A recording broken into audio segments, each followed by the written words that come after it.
Good evening. Welcome to Epiphany Lutheran Church in Richmond, Virginia. I'm Kevin Barger, the Director of Music Ministry. Our Music Minute is this evening. Thank you for joining me. We're taking a look at the hymns we'll be using in worship tomorrow, which is our Confirmation Sunday as well. We'll start with our gathering hymn, Christ is Alive, Let Christians Sing. And this was written in April 1968, immediately following the tragic assassination of Martin Luther King Jr. And its attempt, as it was written, was to tie the promise of Easter to the present day so that it wasn't always seen as something that was far away and unrelated to current life. They worked really hard to get the perfect language. I think it's been revised about 4 times, trying to get that exact language correct. And they were really striving for that language that was not so martial or militaristic. And they wanted to have it say that the risen Christ shares and outlasts our suffering and makes Easter good news for all of us. This is Christ is Alive, Let Christians Sing. You'll notice in this arrangement there might be another tune that you might hear. You have to listen hard to find the melody.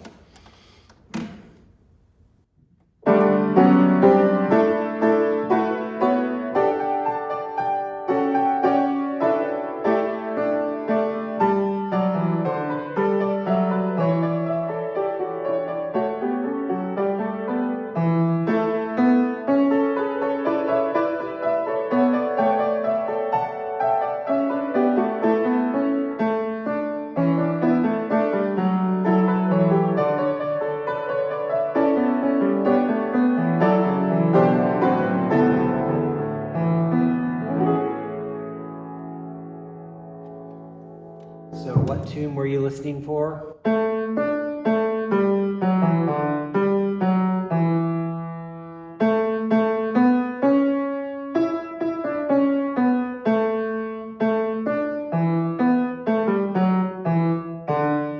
a little variation of it, but that was the tune that you're going to hear in there. All right, next we'll move to our hymn of the day. Jesu, Jesu, fill us with your love. This hymn was written in 1963, and it was based on John 13, which is the washing of the disciples, Jesus' washing of the disciples' feet. It was originally written in northern Ghana, and it was inspired by, there were real Christian services that were being done at the time, and it was being done by what they termed 3-month-old Christians who were trying to be local volunteer church leaders. And they were sharing skills in agriculture and community development as a complement to the gospel that they shared. So that really makes this much more meaningful as you think of that. Jesu, Jesu, fill us with your love.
Little open-ended ending there. Next, we will do, we have 2 communion hymns for tomorrow, and the first is Morning Cry. This text and music was written together in 1985, and the composer and author had completed it, and it was written in a dance-like fast rhythm. Here's the thing it was being written for a Media Services Center event and he had never seen the video footage which was set to go with it. Once he saw the footage, he realized that the words, while they were spot on, the tune definitely did not work. It was much too raucous, if you will. So he rewrote the tune completely, and that's not an easy thing to do for somebody to take a finished product and just change it completely to match this. But it then became Born Cry that we are all very familiar with. This is Born Cry.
Fan favorite, if you will.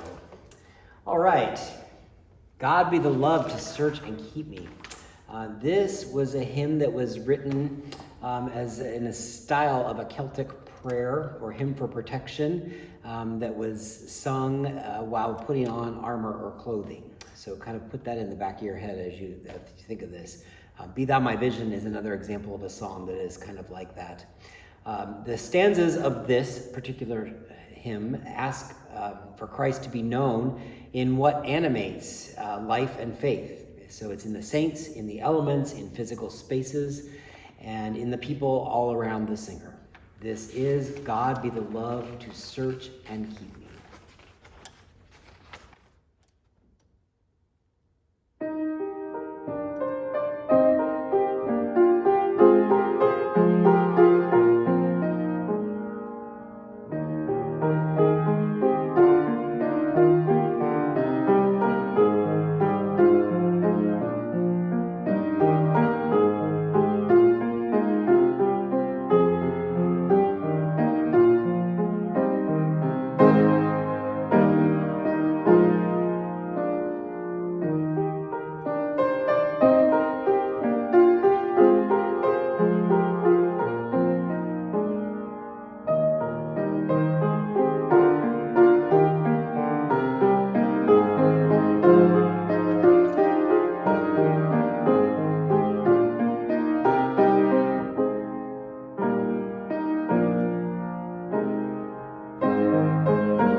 And for our last sending hymn today, we'll have Love Divine, All Loves Excelling. This is probably Charles Wesley's most best known tune, and the words give us words to express the love God has for us in Christ in a very compelling way. There have been many changes to this language as well, just like the earlier hymn that we talked about, over the years as it reaches to more and more denominations. What we found was that in between denominations there were differences in how they wanted to express these compelling words. And so it has had so many variations now, it can be in many, many different denominations. It is set to a well-known tune that I think most of us know and enjoy.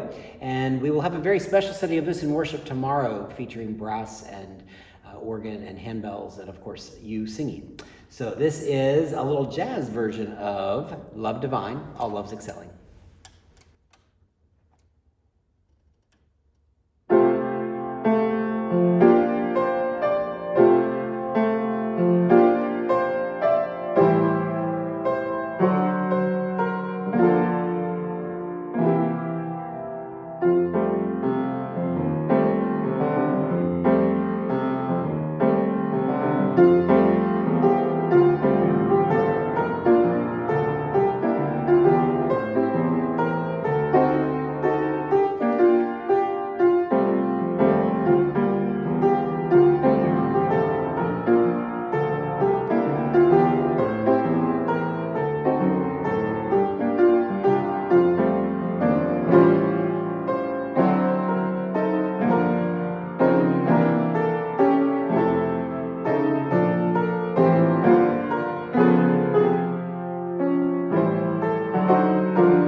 All right.